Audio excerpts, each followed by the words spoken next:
All right, David, talk to me about what happened on Friday. Where do you go from here?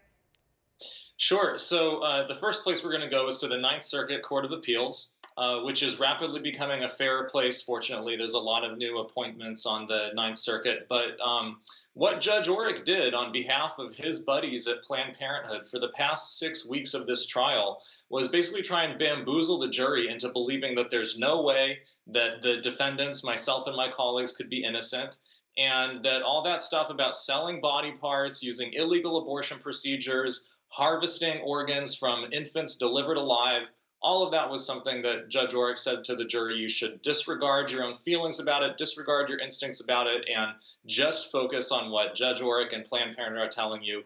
And so I think that's why we got this ultimately nearly $2.3 million verdict, rubber stamped for Planned Parenthood down to the very last penny, every single thing that they asked for. This biased judge in San Francisco made sure that they were able to get by rigging the system and by tightly controlling what the jury was allowed to see or not see, including the jury was supposed to be the finder of fact on whether or not some of these conversations were private or confidential. They weren't even allowed to listen to the conversations. So it's an amazing, staggering abuse of discretion on the part of Judge Orrick, and we're going to be going straight to the Ninth Circuit Court of Appeals to try to get all of that reversed. Right, as you should. And I have a couple of questions based on what you said. First of all, in your videos, and you can correct me if I'm wrong here because I want to be very detailed. In your videos, you captured proof of two counts or two different illegal activities. Not only the sale, the profiting from the sale of aborted baby body parts, but also the alteration of the abortion procedure, which is illegal if the goal is to harvest the body parts, correct?